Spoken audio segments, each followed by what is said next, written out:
Shalom, selamat pagi Bapak Ibu Saudara yang dikasihi oleh Tuhan. Pagi ini kita bersyukur kita dapat kembali bersama-sama merenungkan firman Tuhan dengan judul bertekun dalam berdoa, berjaga-jaga dan mengucap syukur. Terambil dari kitab Kolose pasal 4 ayat 2. Demikian bunyi firman Tuhan. Bertekunlah dalam doa dan dalam pada itu berjaga-jagalah sambil mengucap syukur. Saudara, jemaat di Kolose diajar oleh Rasul Paulus untuk memahami bahwa di dalam Kristus berdiam secara jasmania seluruh kepenuhan Allah, dan sebagai orang yang percaya kepada Kristus, mereka pun telah dipenuhi di dalam Dia, dan Dialah Kristus yang menjadi kepala dari semua pemerintah dan penguasa. Kolose 2 ayat 9 sampai 10. Oleh sebab itu, mereka yang telah menerima Yesus Kristus sebagai Tuhan, hendaklah mereka hidup di dalam Dia, berakar di dalam Dia, dan dibangun di dalam Dia, serta mereka dapat bertambah teguh dalam iman, dan hati mereka melimpah dengan syukur. Kolose 2 ayat 6 sampai yang ke-7. Tidaklah dapat dipungkiri, sebagai jemaat Tuhan, jemaat di Kolose juga menghadapi berbagai-bagai tantangan dan ancaman dari musuh yang menolak akan pengenalan terhadap Kristus sebagai Tuhan dan Juru Selamat.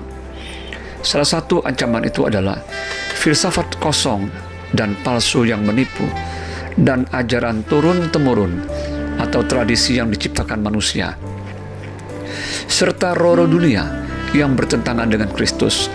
Oleh sebab itulah Rasul Paulus mengingatkan mereka untuk terus bertekun di dalam doa, berjaga-jaga, dan mengucap syukur senantiasa kepada Allah di dalam Kristus Yesus. Kolose 4 ayat yang kedua.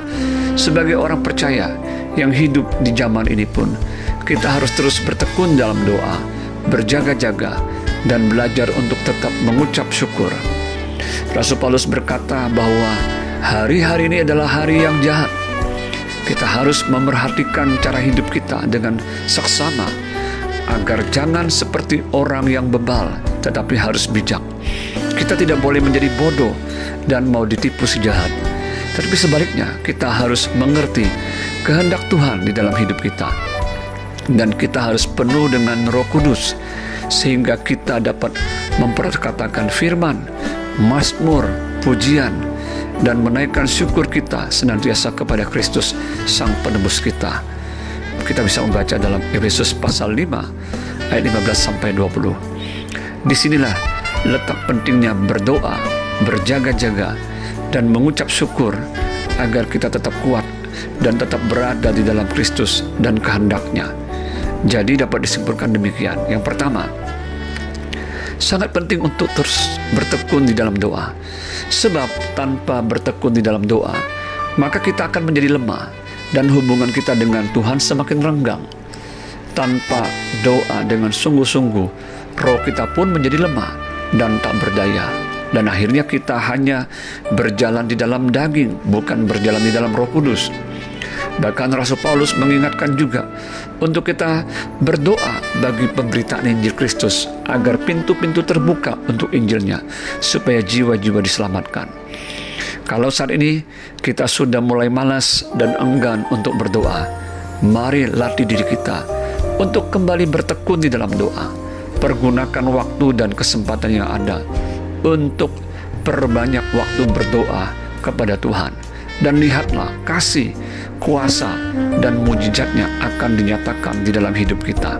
Yang kedua, sangat penting untuk terus berjaga-jaga.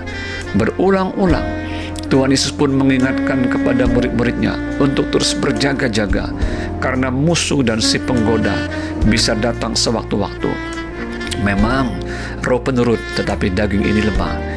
Disinilah kita perlu berjaga-jaga di samping kita berdoa. Dengan berjaga-jaga berarti kita selalu siap sedia untuk berperang, dan kita tidak menjadi lengah.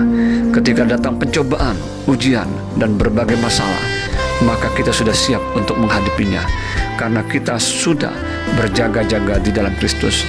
Dan Dia pasti akan memberikan kekuatan dan kemenangan kepada kita, sebab pada akhirnya Dialah yang berperang bagi kita, dan Tuhanlah perlindungan kita. Bisa membaca dalam Keluaran 14 ayat 13-14, 2 Tawarik 20 ayat 15, dan Mazmur 46 ayat yang kedua. Yang ketiga, sangat penting untuk terus mengucap syukur. Mengucap syukur adalah sesuatu yang dikehendaki Allah bagi kita di dalam Kristus Yesus. 1 Tesalonika 5 ayat 18. Dengan terus mengucap syukur kepada Allah di dalam Kristus, berarti kita mengakui kebesaran kasih dan anugerahnya di dalam hidup kita. Dialah yang menciptakan kita dan menebus hidup kita. Bahkan sebelum kita lahir pun, Dia sudah membayar segala-galanya di muka dengan kematiannya di kayu salib. Hidup kita adalah milik-Nya, dan tidak ada satupun yang terjadi dalam hidup kita tanpa sepengetahuan dan seizinnya.